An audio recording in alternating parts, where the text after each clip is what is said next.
Hey everyone, hope you guys are doing great. तो आज का हमारा जो टॉपिक है वो आलोकृत है। इसका मतलब प्रथम सर्ग वो बन चुका है पार्ट 1।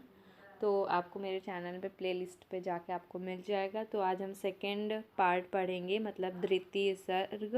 हाँ, द्वितीय सर्ग। तो चलिए स्टार्ट करते हैं। तो हमने फर्स्ट में पढ़ा था गांधी जी का जन्म हुआ था, बस तभी वो पार्ट ख़त्म हो गया था। तो यहाँ पे अब आगे पढ़ते हैं। द्वितीय सर्ग में गांधी जी के जीवन के क्रमिक विकास पर प्रकाश डाला गया है। वे बचपन में कुसंगत में फंस गए थे, किंतु शीघ्र ही उन्होंने अपने पिता के समक्ष अपनी त्रिकोटी पर पश्चाताप किया।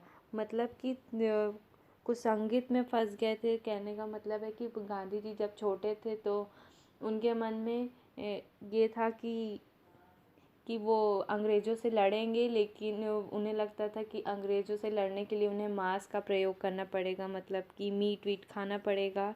तो वो घर से पैसे चुरा कर वो मांस खाते थे, लेकिन फिर उन्हें पश्चाताप हुआ कि हम गलत कर रहे हैं। मतलब मन ही मन वो लज्जा होते थे कि मैं ऐसा क्यों कर रहा हूँ। तो फिर उन्हें ये गलत लगता था, तो वो अपने पिता से माफ़ी मांगते हैं। तो उनके पिता उन्हें क्षमा कर देते हैं। फिर आगे अपनी त्रुटियों पर पश्चाताप किया है और उन्हें मतलब पश्चाताप होता है। वे सदैव के लिए छोड़ने का प्रतिज्ञा, मतलब कि वो सदैव के लिए मतलब मांस मच्छी खाने लगते हैं तो उनको थोड़ी आदत सी लग जाती है। फिर लेकिन वो अपने पिताजी को वादा करते हैं कि नहीं, मैं छोड़ दूंगा, मतलब बता देते हैं कि हाँ मैं करता था। तो उनके पिताजी समझाते हैं कि नहीं, ये नहीं करना चाहिए।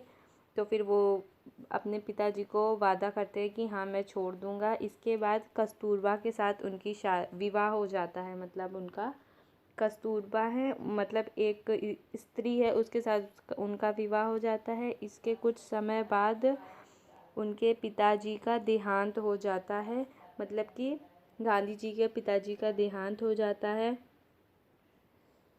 वे उच्च शिक्षा प्राप्त करने के लिए इंग्लैंड गए। उनकी माँ ने विदेश में रहकर मांस मदिरा का प्रयोग ना करने के लिए समझाया था, और उनकी माँ उनको कहती हैं कि मांस मदिरा का प्रयोग मत करना। और फिर इसी पे वो कहती हैं, माघ मांस मदिरच से बचने की शपथ दिलाकर माँ ने तो दी विदा पुत्र को मंगल तिलक लगाकर।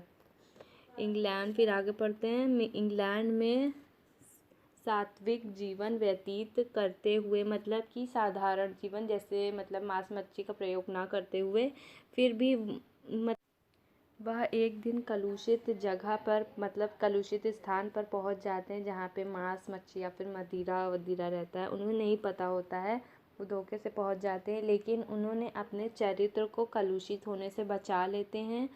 फिर उसके बाद वो गए ही होते हैं इंग्लैंड अपनी शिक्षा पूरी करने के लिए। तो फिर वहाँ से वो बैरिस्टर बनकर भारत लौट आते हैं।